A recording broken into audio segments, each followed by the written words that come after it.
Hey y'all, welcome back to my channel. On today's video we are going to be learning how to cut and sew a palazzo trouser. If that's something you're interested in, come with me and let's get started. This is the fabric I'm going to be using, and here are the measurements you're going to be needing.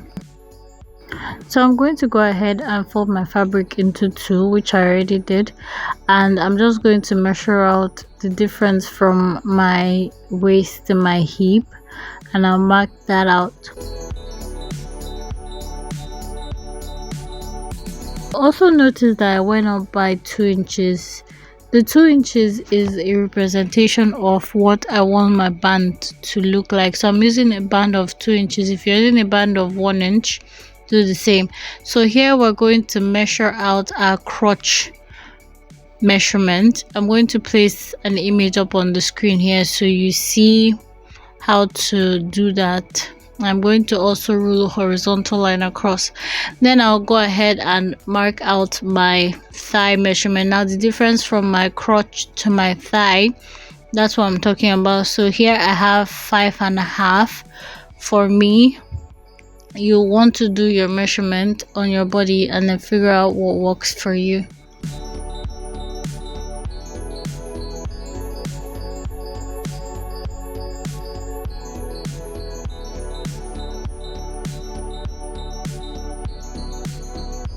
Next thing we're going to do is get our hip measurement, mark that out, and then we'll also mark out our sewing allowance. So here I'm using a sewing allowance of 2.5 inches. What the next thing we're going to do is measure what we have on the hip line. So here we have 14. I'm going to go back to the crotch line and then mark out 14 plus 2. So that's 14, 15, 16. So I'm going to mark out 16.5 on the crotch line.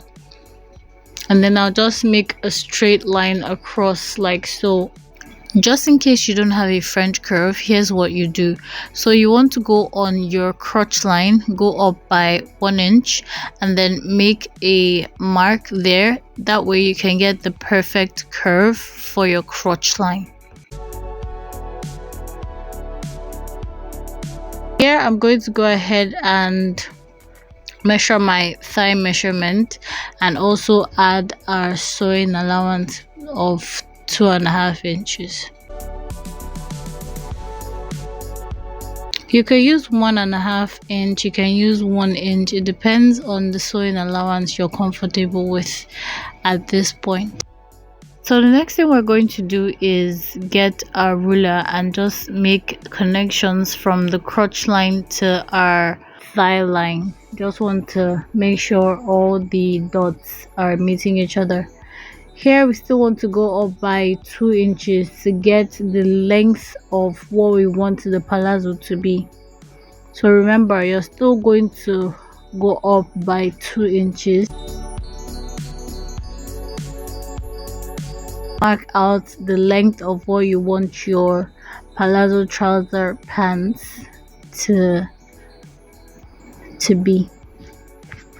And then you add 2 inches or 2.5 inches also for your hemming allowance. So we're going to come back here and I'm just going to mark out like a straight line. There's no two ways about it, just make a straight line down. At the top here is our waistline, so we're going to do our waist measurement divided by 4. We'll add 1 inch for that and 2.5 inches for sewing allowance. After we're done doing that, I'm going to get my hip curve and I'll just make a curve from that point all the way down to my hip line.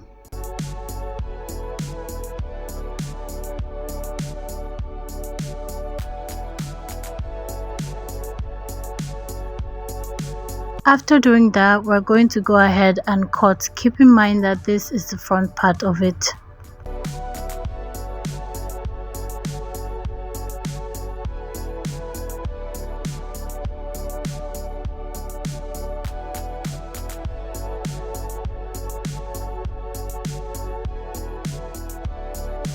We're going to go ahead and cut out the back now. So we're going to place the front piece onto another folded piece to get our back. So from the waistline, we're going to go out by 2.5 inch. On the hip line, we're going to go out by 2.5 inch. On the crotch line, we're going to go out by 3 inches. And this is because the crotch for the back is supposed to be like bigger than the front, so it can curve, especially if you have like a really thick behind. It will curve and make you feel comfortable. And yeah, I went ahead to extend my crotch line, so I have where I get my curve to. I know where my curve is stopping at, so I'm going to go ahead and extend these lines and then make my curve for my crotch. On the thigh side, I'm going to go out by 2.5 as well. So you see that the only place that has like the biggest change is the crotch line.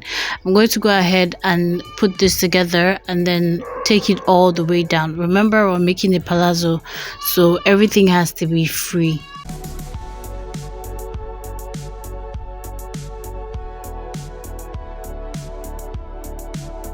I'm going to go ahead now and extend this line all the way to the top, and then from the waistline I'm going to just mark it out there and then go up by 2 inches, and then from that line I'm going to mark out my full waist measurement. Remember what we did from the beginning, and I'm just going to add 1.5 inch to this.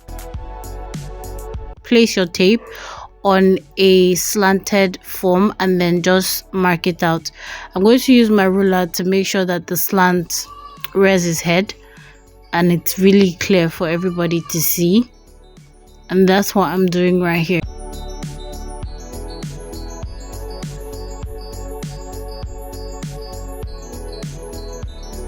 Extend the hip line and the crotch line.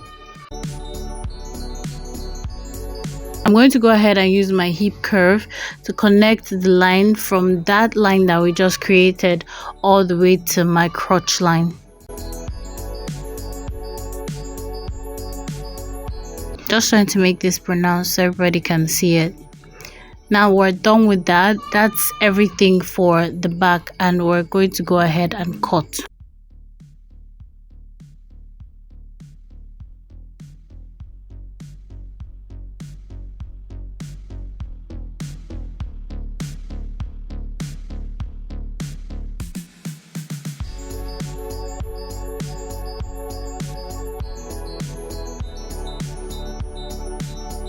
I'm going to go ahead and close this crotch area by 1/2 inch for both the front and the back, just like my hand sign says. I went ahead to close by 1/2 inch on both sides, both the front and the back. And then I'm going to go ahead and get my dart. Now there's something that I did not do here that I want you guys to know. So when you're doing your measurements and you get your dart line, I would prefer you notch it. That way you know where your dart is supposed to start from. But since I did not do that, I just went ahead to measure out where I wanted my dart to be, where the dart is supposed to be actually, and then I went ahead and measured how long I wanted the dart length to be. So I went ahead with 5.5. 5 is really okay for, as long as it's not a jumpsuit, 5 is okay. So I'm going to go ahead and put this together at the sides by the sewing allowance that we left for it. Whatever your sewing allowance was when you started cutting it, I feel like you should write it down. That way you don't forget what your sewing allowance is for that particular project. So for this particular project, my sewing allowance is 2.5. I went ahead to close this by 2.5. I'm going to go ahead now and close the crotch, place the front onto the back and close it by 1/2 inch, and then I'll close it all the way down from one leg to the other. So start from the middle down, and this is what it looks like so far. So the next thing we're going to do is fix in our band. So for me, I wanted my zip to be at the side. That's why you can see like an opening at the side. This is what my band looks like, and I went ahead to iron an interfacing to this to give it strength. Now the interfacing part is going to be the one facing outside, while the part that looks like the lining is going to be going on the inside. So watch what I'm doing if you don't understand what I just said.